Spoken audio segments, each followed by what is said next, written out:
Pwede mo bang gawin ang assignment ko? Alam mo naman hindi ko talaga naiintindihan yun eh. Sige, basta bukas sabay tayo magpasa. Uy, kami na ang gawin ng computer ngayon. Oo nga, parang hindi na tama.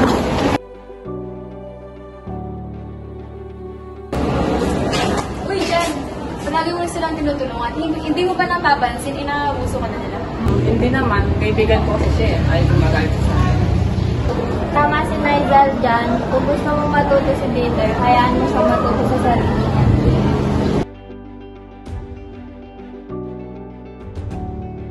Jan, may project din pala ako. Pwede mo bang gawin yun? Madali lang naman yun para sa'yo. Tsaka na, Dieter. Kailangan ko na yung gawin ang sarili kong mga gawain. Hindi ko pwedeng gawin lahat. Ang selfish mo naman. Dieter, di mo dapat siya tawagin selfish. Ikaw kaya? Sinubukan mo na bang gawin yung sarili mong project? Kaya mo naman gawin yan. Pwede ka naman tulungan ni Jan, pero hindi siya yung gagawa para sa'yo. Sa school man o sa totoong buhay, may kanya-kanya tayong responsibilidad. Huwag mong gamitin ang posisyon o kabaitan ng iba para sa pansarili mong ginhawa. At kung ikaw yung tao laging tumutulong, tandaan mo, huwag mong hayaang abusuhin ka.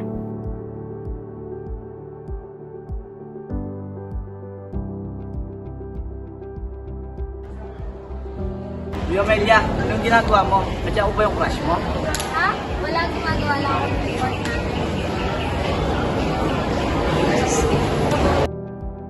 Tignan natin kung totoo. Baka may sikreto to.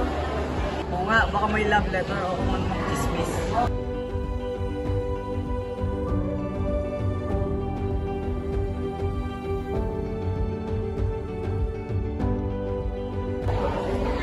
Uy, anong ginagawa niyo dyan? Bakit niyo binabasa ang cellphone ni Amelia? Hindi ba private yan? Eh, bukas naman yung phone eh. Tsaka na-curious lang naman kami. Oo nga, wala namang masama. Anong walang masama? Hindi ibig sabihin na nakabukas ang cellphone niya. Pwede niya pakialaman yan. Mas pwede naman sa privacy niya. Hindi dahil kaibigan natin siya, nangingilang tayo ng privacy niya.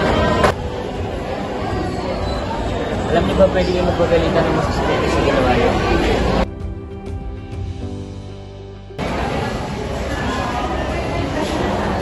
Ano to?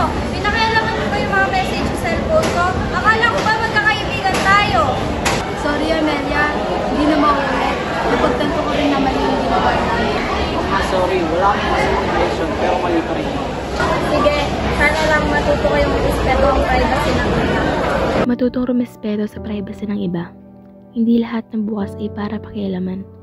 Tandaan, ang tiwala kapag nasira, mahirap nang maibalik.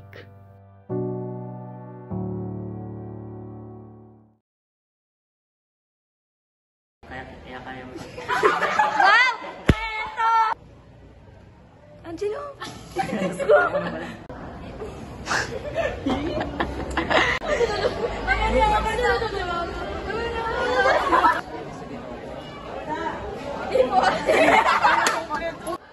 Tignan natin kung totoo.